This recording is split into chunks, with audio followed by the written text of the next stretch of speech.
Do you remember your first car? I walked around our office this week and asked members of our team this question. Do you remember your first car? And immediately people reacted. Sometimes said, of course I do. You could see the light turn on in their eyes, a bit of smile come across their face, sometimes a laugh bubble up.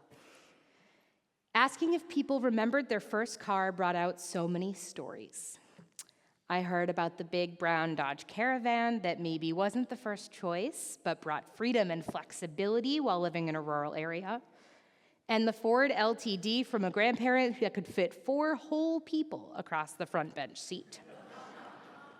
The 1983 Saab 900 that a high school friend covered in baby oil so that it would shine, which also meant that everything stuck to it, bugs and sand and pollen, and it was never the same again. And the black and red 1977 Mustang Ghia, the dealership test drive car bought on sale. The car was named Pepper and had a 6-cylinder engine so that a nervous dad would have confidence in it on the highway. And standing here now, I can see so many of you replaying the stories of your first car. What it looked like, smelled like, sounded like, where it came from, how it became yours, the places that that car took you, and the things that happened in it. I bet you haven't thought of some of those stories in a while, and now here they are right in the forefront. Your first car. Such a tangible touch point that helps call memories into focus. I've been thinking a lot about memory as this week we read the Torah portion Behalotecha. We read about God's presence over the tabernacle, He'enan yichasenu umar'eh esei laila, a cloud by day and fire by night, finally lifting as the Israelites left Sinai to set out on their journey. About the Israelites complaining and Moses' frustration. We read about Miriam's battle with leprosy, her brother Moses' cry out to God, El na refana la, please God, heal her now.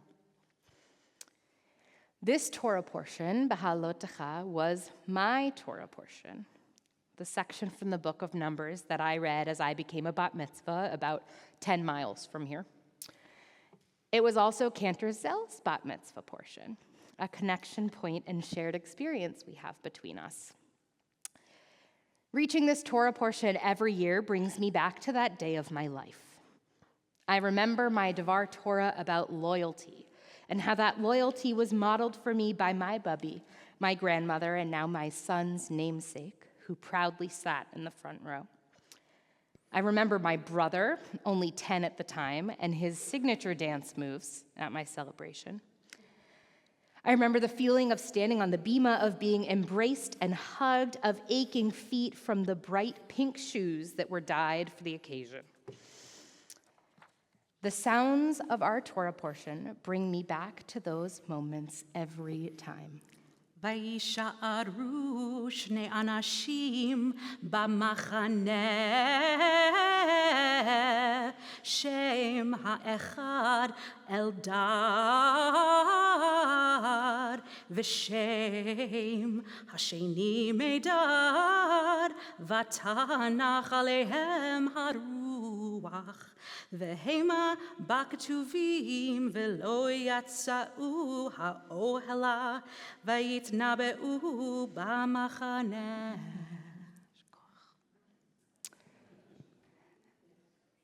I'm often struck by how many people years later are able to remember their bar mitzvah portion. Surprised by gray-haired grandparents who out of nowhere begin to chant. The memory of those hard-learned melodies and words ingrained deeply in our brains, just off the beaten path of our regular lines of thinking. We don't think about it often, but how wonderful to go there. How wonderful to call ourselves back to other versions of our lives and our stories that maybe we haven't visited in a while. A 1977 Mustang Ghia, a line of chanted Torah. These are sparks that ground us, that help us remember who we are and where we belong. There's a story of a man named Shmuel. Shmuel was a good man, kind and giving, cared for his community, a voice of reason in disagreements, and a calm presence on difficult days. But over time, Shmuel began to forget things. He began to mix things up. And as Shmuel's memory slipped away, the terrible day came when he no longer remembered his address. Shmuel couldn't find his way home. He had not just forgotten where his home was, he'd forgotten all about his little town, forgotten the voice of his cantor, the taste of matzo ball soup, the sight of his wife's smile, the sound of the shofar. He even forgot about Shabbat. The only thing Shmuel could remember was how to walk, and so that's what he did. Shmuel walked from town to town. Somewhere in his mind, he knew that he had a home where he was known and loved, but finding it felt like a far-off dream. One day, Shmuel happened upon a little village bustling with people. "Excuse me, ma'am," Shmuel asked a woman hurrying with a cart full of groceries. "Might you spare a morsel for me to eat?" The woman hurriedly gave Shmuel a slice of apple cake wrapped in paper. "Here, enjoy. I have to run. Shabbat is coming, and I need to prepare a meal." Shmuel turned and stopped a man hurrying home with a bouquet of flowers and a loaf of braided bread. "Excuse me, sir, might you spare a coin?" The man fished some money out of his pocket and handed it to Shmuel. "I'm sorry, but I have to run. Shabbat is coming, and I must put on my best clothes." Shmuel thought to himself, Shabbat must be a very important person. Everyone is rushing about to prepare for Shabbat's arrival. I wonder who Shabbat is. If I could just meet this Shabbat person who everyone knows, perhaps Shabbat could even point me in the direction of my home. All day, whenever Shmuel asked someone to spare a little bit of this or a little bit of that, they would give him what they could and then rush off to prepare for Shabbat. Finally, Shmuel asked a young boy for something to eat. "I'm sorry," the boy said, I don't have anything to give you, but come with me. I'll take you to my family's home, and you can sit at our table, eat a festive meal with us, and celebrate the arrival of Shabbat. Perfect, thought Shmuel, just the opportunity he was hoping for. When this very important person comes over, I'll go sit close and say, "Excuse me, Shabbat. Everyone seems to know you, which means you must know everyone, so perhaps you can tell me who I am and where I belong." The boy's family welcomed Shmuel kindly, offered him a bath and some fresh clothes, a place to rest before dinner. Shmuel lay down, thinking about what he would say when he met Shabbat as he drifted off to sleep and began to dream. Shmuel dreamed that the whole night sky would be filled with stars like bushels of diamonds tossed into the sea. Slowly, the stars began to move. They drifted and floated closer and closer to Shmuel, and as they approached, he began to make out a shape. The stars, they looked like a bride. Shmuel's eyes were wide with wonder. "Who are you?" "I am Shabbat," said the bride. "I believe you have something you want to ask me." Of course, Shmuel had planned to ask Shabbat to help him find his way home, but as he looked at Shabbat completely awestruck, all he could say was, "I just want you to stay with me forever." "I'll stay with you," said the Shabbat bride, "until tomorrow night, and then I must return to the heavens.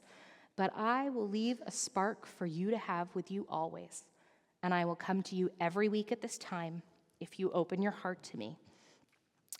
Shabbat held out her hands, and there, cupped in her palms, was a twinkling little spark, a speck of shining star. Shabbat touched the spark to Shmuel's heart and in an instant disappeared. Shmuel awoke from this magical dream, opened his eyes to see the hubbub of the boy's family preparing for Shabbat. "It's time to join us at the table," the boy said. "Shabbat is coming." Shmuel smiled. "Shabbat is already here," he said. "I had lost myself, but Shabbat found me." The family sat down at the Shabbat table and began to sing, Shalom Aleichem, Malachei Asharei, Malachei Elyon. And much to Shmuel's surprise, he knew all the words. And he sang along, Baruch Hu Shalom. And he began to feel at ease, images and memories of familiar places and people rising up in his mind. Shmuel realized he knew who he was, and he knew how to get home. Shmuel stood up from the table. Thank you all, he said. You've fulfilled a great mitzvah. As my teacher once taught me, more than the Jewish people has kept Shabbat, Shabbat has kept the Jewish people. And so may Shabbat keep watch over you, over me, and always help us find our way home. Here together in our sanctuary tonight, may the spark of Shabbat guide us to memories of other times and moments left behind that might be ripe for revisiting. May Shabbat always help us find our way home. Shabbat Shalom.